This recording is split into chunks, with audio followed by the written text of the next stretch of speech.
Hello and welcome back to my FPL channel. I'm FPL D Unit and today you're here for Game Week 27 Differentials. Yes, it's only 3 days since, in fact it's only 2 days really, since Sunday night the football finished. It was great for if you're a Liverpool fan, if you support any one of the other 19 clubs, it wasn't good. But for FPL, it was really good. Clean sheet there, lots of points, lots of returns. I had 108 points, which is why my voice sounds a little bit all over the place. It sounds like I'm getting sick, but I'm actually not. It's just the fact that I've been so excited this weekend watching the assistant manager chip rack me up 56 points over 3 weeks. I think that's going to be fairly difficult to beat moving forward. But you're not here for that today. You're here for differentials. Some of you need to chase rank. Some of you need to try and get inside the top 10K. Even I'm sitting there. This week I've got 2 really good differentials in my team already without me having to buy another one. But maybe this is what you need to do in order to get up your mini leagues or whatever. So without further ado, please like the video if you haven't already and subscribe to the channel if you are finding us for the first time. And let's go.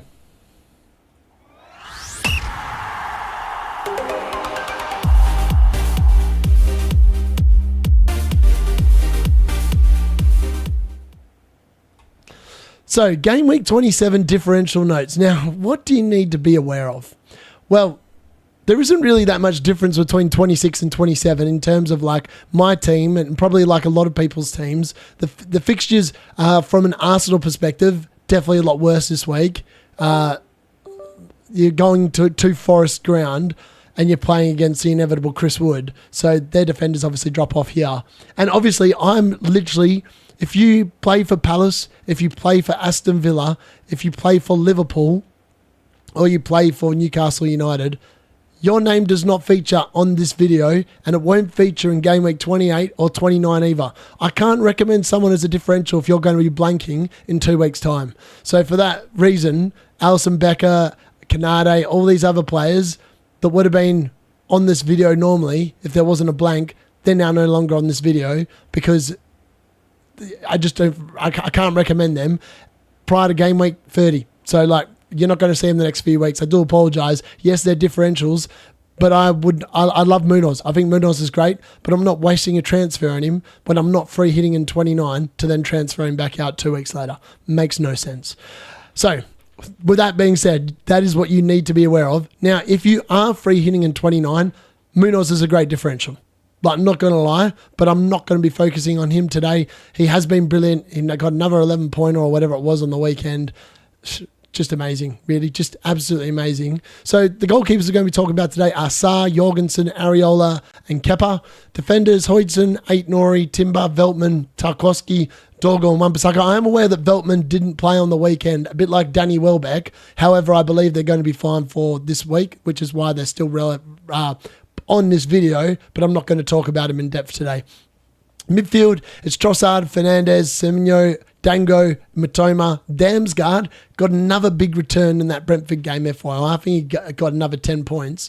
Gibbs White and Kunku, definitely still worth a look at, and Alanga. And then up forward, the forwards, it is starting to become hard to find differentials. Most of the good ones are owned way over 10%, but these are the ones under 10% still. Raul, Marmouche, Ferguson, Delap, Beto, Welbeck, and Evangelisson. I'm aware that some of these players haven't got into the team yet, but I expect that a few of them will.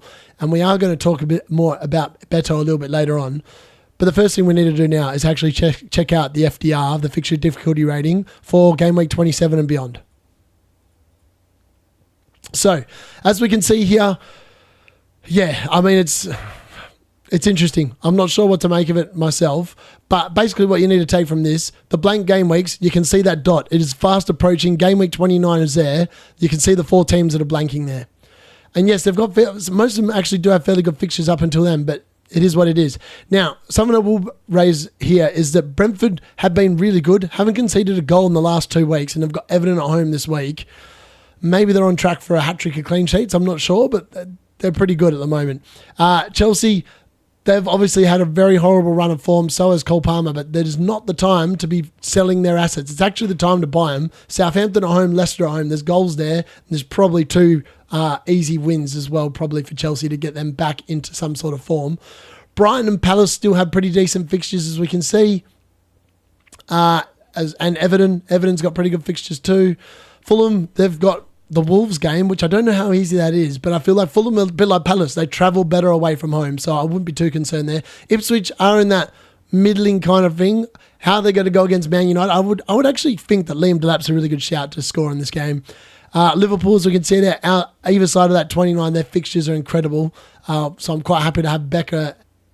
I'm not really happy to have Trent on my team. I'm definitely happy to have Becker. And I'm probably thinking more along the lines of, and we'll get to the goalkeepers in a couple of minutes, but Areola for Fabianski may be the transfer I do, and I might just hold Alisson Becker. I'm not 100% sure which way I'm going to go on that yet, because when you look at game week 29 and you look at West Ham's fixture, it's Everton away, which doesn't scream massive amounts of goals. Potentially that's a decent keeper to have that week. I'm not sure. As you can see, Newcastle, Nottingham Forest, they're all starting to get some difficult fixtures. Tottenham obviously have Man City, but the teams that really open up for are down the bottom of the table. Down the bottom of the list. West Ham and Wolves. Like, look at that run of fixtures for both of those teams. There's only one red dot, and that's Liverpool in game week 32 for West Ham. Otherwise, it just looks amazing on paper. And I think those two teams feature heavily in this week's video for that very reason. So, on to the game week 27 assistant managers with table bonus. Now, there's only 4 managers this week with table bonus, and I've done the pleasure of ranking them in the most, in the order I think they're most likely to get some sort of result. Now, what I would say on Oliver Glasner is Crystal Palace play much better away from home this season. Like, that is a fact. If you go through and look at all those stats, which is why I really liked him on the weekend, because Palace haven't lost for I think it's 9 games in the row now in the league. But this game here is back at Selhurst Park. And I'm just not 100% sure that Palace are as good at home as they are away. But when you compare it to the other 3, I still think that Oliver Glasner is definitely the best shout this week. If you are on assistant manager because you played it in 25, then this is your last week to chase that table bonus. I think you couldn't go a lot wrong and just leave it on Glasner and hope that they get some sort of result against Villa. Villa are a very baffling team in general as well. Another real good look is Pereira versus Fulham. Now, Wolves have definitely turned it around. They look much better. I've watched quite a few of the Wolves games over the last couple of weeks in great detail. Cunha looks amazing. He's in great form. Ait-Nouri's starting to get a bit more involved again on the left-hand side. And they actually look pretty good. Like, they're not conceding. They've still got the stupid errors in them. They're still giving away penalties, etc. But I think Wolves are a pretty good shout here. But my caveat would be that Fulham do travel really well away from home. I wouldn't be expecting a Wolves win. I think at best you're looking at a draw here. Now, at number 3 is Postecoglou for Spurs. Now, they've got Man City at home. Now, Spurs love playing Man City. Like, this is the kind of team that they'll tear apart and they'll win like 3 or 4-0. So I don't mind the Postecoglou shout this week. I would do it with absolutely zero confidence because you don't know what Man City team's going to roll up, and you definitely as hell don't know what Spurs team is going to roll up. But if you were a betting man, I think that he's a pretty good shout. Now, are Chelsea in that much of a funk that Juric could get a result against Chelsea? I can't see it myself. They've just lost 4-0 at home to Brighton. Yes, they've scored a couple more goals of late. I just do not like this as a shout. I think Juric here, if you picked him and he got some sort of result, a win against Chelsea, I don't know what the odds of that would be paying, but it definitely would be pretty damn high, I'd suggest. So for me, that's how I've ranked them. 1 Glasner, 2 Pereira, 3 Postecoglou, and 4 Juric. So onto the goalkeeper differentials this week. Now, as you can see there, I've really thrown this out of people. So I've put Bournemouth and Chelsea logos in this graphic just to see if you're paying attention. They do not play for Bournemouth and Chelsea. Areola obviously plays for West Ham. He's wearing a West Ham kit. And Sarr plays for Wolves. As you can see there, the shirts don't lie. Everything else is correct. I've just deliberately left them in because I'm half asleep. That's the best excuse I can come up with. So you'll just have to bear with us. Unfortunately, I have had to push this out pretty damn quickly, and that is probably the only error that you'll find on the graphics. But all the stats are correct. So expected goals conceded per 90, 1.63 for Areola. compared to Sarr, who's 1.52. Now, Areola obviously has found his spot back in the team with the arrival of Potter, and Fabianski's made his way back onto the bench. So in a lot of people's teams, it might be the case that it's just a simple transfer for game week 29 from Fabianski to either Sarr or Areola, depending on which fixture you like better in 29. Now, Wolves do come on that amazing run, but also, as you can see there, West Ham, they have Southampton away. No, that's wrong. I've got them around the wrong way. Oh my God, this graphic is doing my head in. I do apologise. It's Leicester, Newcastle, Everton for Areola. So he's got, Areola's got Everton in 29. Sarr has Southampton away in 29. I think I'd probably go with Sarr. 4.3 million, 4.2. You could tell I was half asleep when I put this graphic together. But yeah, I just think that there's a lot more upside to Sarr than there is Areola. Plus, I really like some of the other assets in the West Ham team that potentially the Wolves can't do it. And I'm concerned that I don't want to be tripling up. I'd rather like double up on both of these teams moving forward. But yeah, let me know what you think of that graphic. Did you spot the errors before I told you? Let's hop into the defenders. So the defenders this week, there's no change for the first three players that feature in here from the Game Week 26 video. And I'm not going to sit here and waste too much of your time rehashing it all. Other than the fact that Aït-Nouri's ownership percentage is starting to rise significantly. I think it's gone from 3.3 in game week 26 to now it's up to 5.1. As you can see, those amazing fixtures, which are not right. I've got all the Wolves and West Ham ones wrong. But so Wan-Bissaka actually has Leicester at home, Newcastle at home, Everton away. And old mate Aït-Nouri actually has Fulham at home, Everton at home, and Southampton away. So the fixtures are really good for both of them. Just ignore the fact I've got them around the wrong way. But everything else is definitely correct on here. Huijsen's still a really good option. But if you were comparing him to Aït-Nouri and Wan-Bissaka this week, I think I'd actually prefer those two over Huijsen because of the fact they've got a harder run of fixtures. Now, Tarkowski, I think, is still a really good option as well. He's got, as I said, all these fixture runs for these four defenders at the moment are top-notch. And Everton, as you can see there, have the best expected goals conceded per 90, 1.28. Bournemouth comes in next to 1.45. Then it's Wolves at 1.66, and then it's Wan-Bissaka and West Ham at 1.75. So, that's what you got to weigh out. Are you really looking for the clean sheets, or are you looking for those attacking returns? And realistically, if you're looking for the attacking returns, it's probably between Wan-Bissaka and Aït-Nouri. Aït-Nouri's got 3 goals, 5 assists for the season. Wan-Bissaka's got 2 goals, 3 assists for the season. I think there's a lot to like there, and that's definitely the way that I would potentially be looking to do it.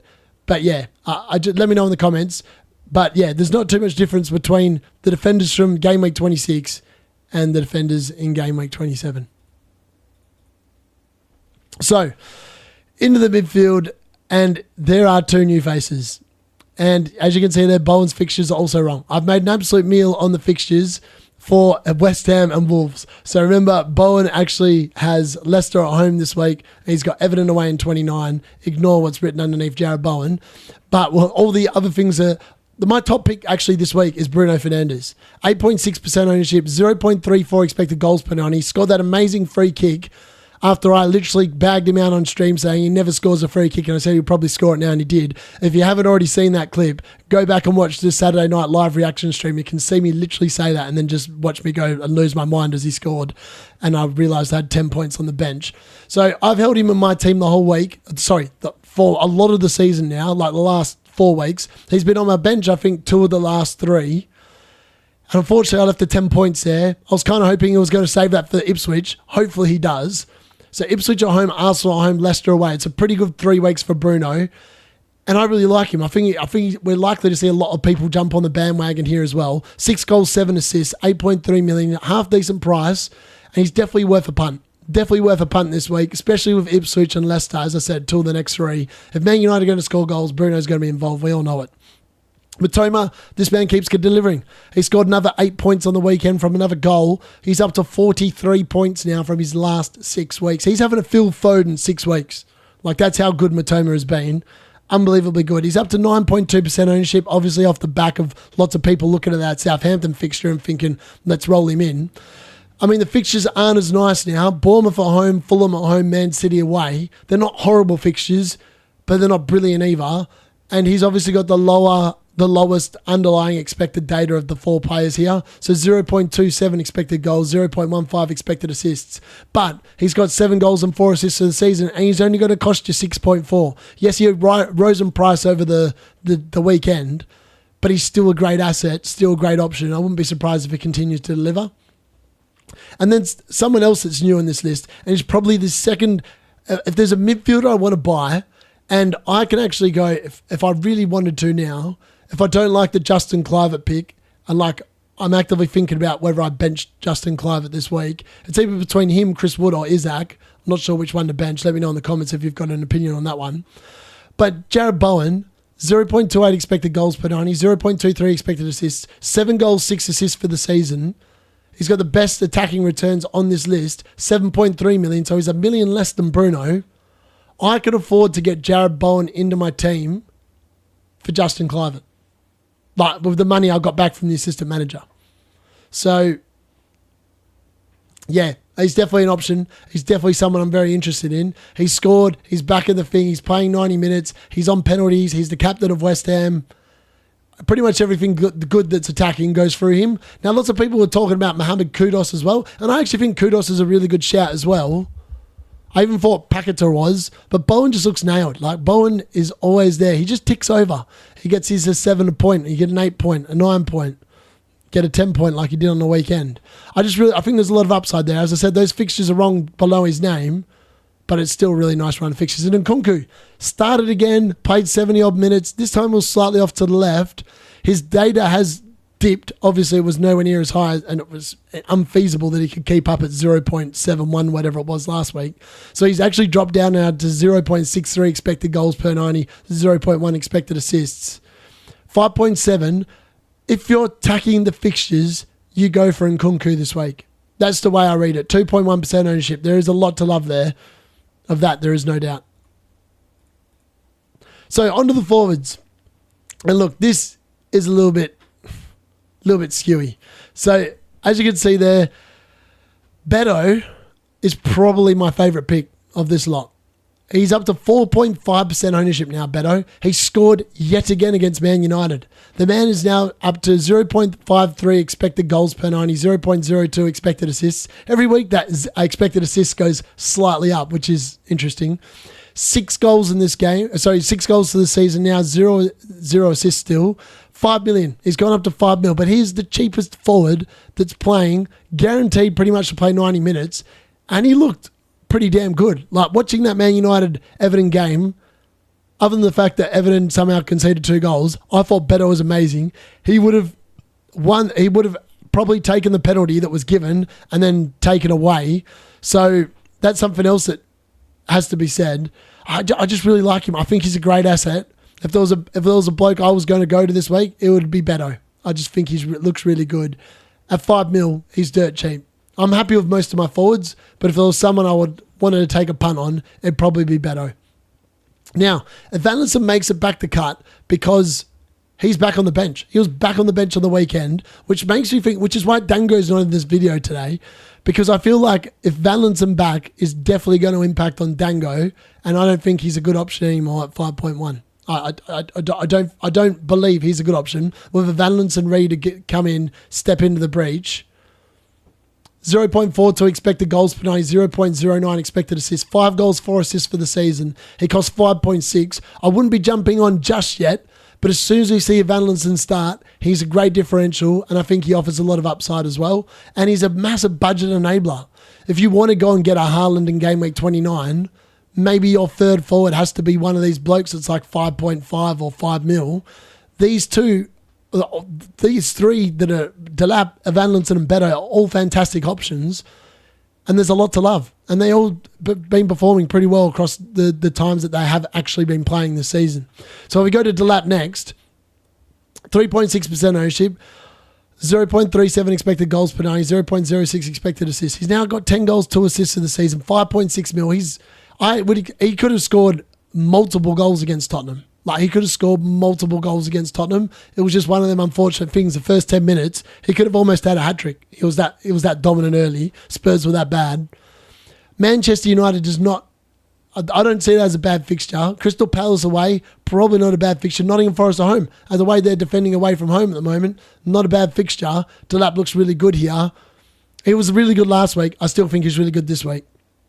And then Marmoush. Marmoush does make it into the thing. He may not even feature very long in this video, or this series of videos, because his ownership's already up to 7.8%. He's already risen to 7.1 from his starting price of 7. Tottenham away looks like a pretty good fixture. Nottingham Forest away, probably not as good. And then it's Brighton at home from 29. And then Man City just finished the season with bits. Like, they're going to finish the season so strong. He's already got that one hat-trick to his name. 0.31 expected goals per 90. 0.21 expected assists. The only concern here is Pep Roulette. Now, they shouldn't really need to roulette the table on the team too much because of the fact they're not in the Champions League. They've been knocked out. So I don't know if that means we're going to see as much roulette as we have done, but I feel like Marmoush is going to be pretty central. The one thing I would say, if anyone's looking at Phil Foden from 29 onwards, Marmoush seems to have affected Phil Foden's underlying data significantly. I'm going to have a look at that probably in next week's videos because there is a bit of a break between this deadline and game week 28.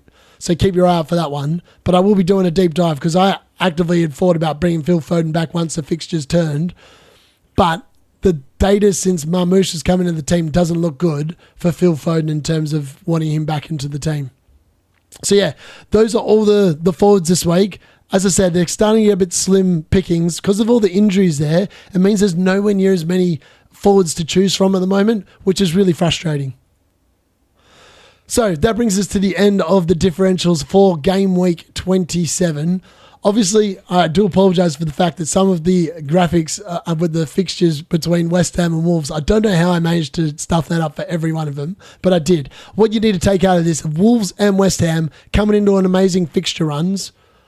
I really like their assets. I actually think that over the next few weeks, when I move my players out for blank game week 29, and when a wild card, I'll be targeting those two teams heavily. I'll be looking to invest probably 2 players from each to go with my 2 Bournemouth, and then I'll just bunch out the rest of just uber premiums. That's the plan for my draft. Obviously, I've got 108 million team value, so it definitely does help. Hopefully you've found that video helpful. I'll be back tomorrow with a team selection video. Hopefully my voice has returned a little bit, and I will be also on tomorrow from 4 o'clock, I believe, in the UK time for a deadline day stream, 2 hours there. I'll be having a late night once again, so hopefully you appreciate it. Please drop a like and subscribe as well. Thanks for watching. That's been the D Unit.